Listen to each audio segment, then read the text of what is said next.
వీడాలని చెప్పేసి అందరం కూడా కోరుకోవాలి సార్. ఇక్కడ ఒక విషయం, ఆ, మన పెద్దలు మనకు సంబంధించినటువంటి మనకి మంచి బాటలో నేర్పించేటువంటి వాళ్ళు, మంచి మాటలు నేర్పించేవాళ్ళు, నా ప్రాణం పోయినా పర్వాలేదు కానీ నేను పోలీసు గడపెక్కనరా అని చెప్పేసి అని అంటారు. వాళ్ళు అట్లాగే నేర్పిస్తారు. పోలీసులు అంటే భయము, కోర్టులంటే భయము, తప్పు చేయకూడదని ఒక భావన అందరికీ కూడా ఉంటది. కానీ ఇంకొక కోణం కూడా ఉంటది. ఒకసారి ఒక తప్పు చేసి జైలుకి వెళ్తే వాడు తప్పుడు పద్ధతిలో వెళ్ళాలనుకుంటే ఇంకొక మర్డర్ చేసి వెళ్తాడు, ఇంకొక రేప్ చేసి వెళ్తాడు, ఇంకొకటి చేసి వెళ్తాడు. కోర్టులను ఎట్లా ముప్పరిప్పలు పెట్టించాలో తెలుసు, కోర్టుల్లో లొసుగులు తెలుసు, లాయర్లు ఎట్లా పెట్టుకోవాలి, ఎట్లా బయటకు రావాలో తెలుసు. ఇక వాడు దాంట్లో మునిగితే వెళ్ళిపోతాడు. ఈ రెండు కనపడతా ఉంటాయి. చంద్రబాబు నాయుడు గారి కుటుంబం జీవితంలో నేను ఇప్పటి వరకు పోలీస్ స్టేషన్ గడపెక్కలేదని చెప్పేసి చంద్రబాబు నాయుడు గారు మాట్లాడాడు. ఆయన్ని కూడా జైల్లో పెట్టాలనే కోరిక వాళ్ళు తీర్చుకొని ఉండొచ్చు. ఒకటి, వీళ్ళందరూ నేర కుటుంబం, నేర చరిత్ర కలిగినటువంటి కుటుంబం. వీళ్ళందరూ అదే పరిస్థితి. ఈ రోజు కోర్టుల్లో సవాల్ ఇసిరే స్థాయి వాళ్ళందరిది. కోర్టులను కూడా కన్ఫ్యూజ్ చేసే పరిస్థితి. అఫిడవిట్లు వేస్తా ఉంటే అసలు అర్థం కాని పరిస్థితి. ఏ అఫిడవిట్ ని ఎట్లా చదవాలి, దేని చేయాలి, దాంట్లో సాక్షాత్ చెప్పాడు, దీంట్లో వాంగ్మూలం చెప్పారని చెప్పేసి పెద్ద కేస్ స్టడీ అయిపోయినటువంటి పరిస్థితి. అలాంటప్పుడు ఇదంతా చేయించినటువంటి జగన్మోహన్ రెడ్డి అవినాష్ రెడ్డి చేశాడు కాబట్టి అవినాష్ రెడ్డిని జైలుకో ఇంకో చోటుకు పంపించాలని ఎందుకు కోరుకుంటారు? మీరు చూడండి, ఈ రోజు ఎందుకంటే పాపం చిన్నపిల్లాడు అవినాష్ రెడ్డి చిన్నపిల్లల చేత కూడా క్రైమ్ చేపిస్తా ఉన్నాడు అనమాట.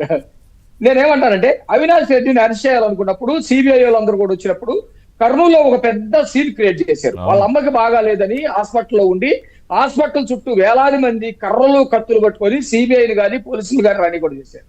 కొడాలి కానీ కూడా ఈ రోజు ఎస్కేప్ అవుట్. నిజంగా హార్ట్ అటాక్ వచ్చిందో, గుండె సంబంధిత రోగాలు ఉన్నాయో నాకైతే తెలియదు. అక్కడ ఉన్నాడు కాబట్టి ఆయన కూడా ఈ రోజు హైదరాబాదు, ఆంధ్రప్రదేశ్ లో వైద్యం లేనట్టు హైదరాబాద్ నుంచి ముంబై నుంచి అమెరికా వెళ్ళేటువంటి ప్రయత్నాలు జరుగుతూ ఉన్నాయి. కాబట్టి నేనేమంటున్నానంటే మీరు ఒకటి చూడండి, ఈ మధ్య హత్య అని ఒక సినిమా వచ్చింది, దాని మీద పెద్ద చర్చ కూడా జరిగింది. హత్య సినిమా జగన్మోహన్ రెడ్డికి సంబంధించినటువంటి వాళ్ళతో చూపించాడు. దాంట్లో వివేకానంద రెడ్డి అనే అతను క్యారెక్టర్ లేనటువంటి వ్యక్తిగా, తర్వాత సునీత అనే ఆమె వాళ్ళ భర్త కోరిక మేరకు వివేకానంద రెడ్డిని చంపి నేను నీ కోసం ఈ కేసులో ఇరుక్కున్నాను అన్నట్టుగా, లేకపోతే సునీల్ యాదవ్ అనే వాడు తల్లిని కూడా వివేకానంద రెడ్డి తప్పుడు పద్ధతిలో చూసి ఏదో రమ్మని అన్నట్టుగా. అంటే ఎంత దారుణమైనటువంటి పరిస్థితులు అంటే జగన్మోహన్ రెడ్డి అనే అతను వాళ్ళ అంటే బహుశా పెద్ద సినిమాలు తీసే కాదు మాణిక్యాలరావు గారు, పెద్ద సినిమాలు చేసే వాటికి రాసే స్క్రిప్ట్ రైటర్లు కూడా ఈ స్థాయిలో రచించలేరేమో స్క్రిప్ట్లు. వీళ్ళే చెప్తారు, వీళ్ళు చెప్పిన దాన్ని వాళ్ళు ఎలా చేసేటువంటి పరిస్థితి. కాబట్టి జగన్మోహన్ రెడ్డి లాంటి ఒక ఆధునిక నేరస్తుడు, జనరల్ గా నేరస్తుడు, ఆధునిక నేరస్తుడు, ఇంకా చెప్పాలంటే టెక్నికల్ గా ఉన్నటువంటి, ఇప్పుడు మీరు ఒక సినిమా, ఇది ఒక సినిమా ఉందండి, రజనీకాంత్ ఒక సినిమా ఉంటుంది. ఏ సినిమా అండి అది? నాకు పేరు పాతది, రోబో సినిమా. రోబోలో టెక్నాలజీ మొత్తం తోటి ఒక రజనీకాంత్ మంచి చేయాలని చూస్తూ ఉంటాడు. ఒక రజనీకాంత్ టెక్నాలజీ తోటి పొలాలు పండించాలని, టెక్నాలజీ తోటి మంచి పనులు చేయాలి. అదే టెక్నాలజీ తోటి ఇంకొక రోబో కూడా ఉంటుంది.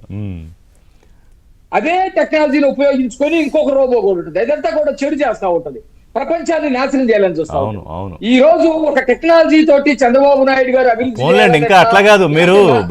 మీరు ఒక ప్రమాదం ఏంటంటే ఇప్పుడు ఏఐలో రూపాలు కూడా మార్చేయచ్చు. ఆ రోబో సినిమాకి పరిమితం అయిపోయింది. ఇప్పుడు చంద్రబాబు లాగా ఇంకొక రోబోలా క్రియేట్ అయిపోయి చెడు చేస్తున్నట్టు చూపించే ప్రమాదం వచ్చినా అతి త్వరలో టెక్నాలజీ యూజ్ చేసి ఆశ్చర్యపోకర్లా. అంటే మైండ్ సెట్ గురించి మాట్లాడుతున్నాను.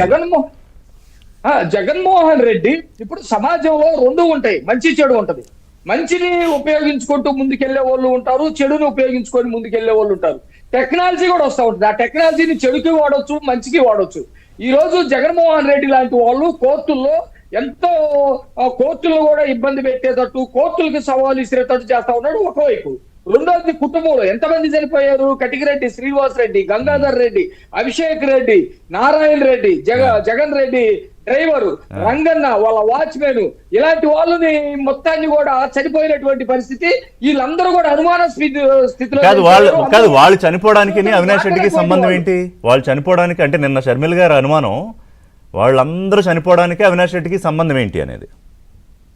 జగన్మోహన్ రెడ్డి రాజకీయ అవసరాల కోసం ముఖ్యమంత్రి పీఠం ఎక్కటం కోసం సొంత బాబాయ్ ఓకే నేను చెప్పాను అది ఇప్పుడే చెప్పాను ఏమని హత్య అనే సినిమాలో నారాసుర రక్త చరిత్ర అనేది కూడా రాశాడు ఆ పత్రికలో.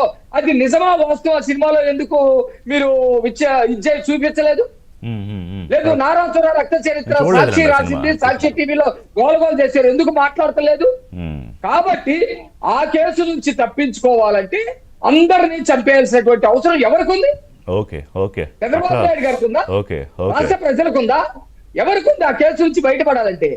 ఆ కేసులో ఉన్న జడ్జీలు కూడా వైసీపీ ఇదైపోతారు తప్ప ఈ కేసు తేలేటటువంటి పరిస్థితి. విక్రమ్ పూలే గారు చెప్పినటువంటి ఒక మాట నేను సమాధానం చెప్పాలి. ఈ రోజు ప్రభుత్వ పరంగా మా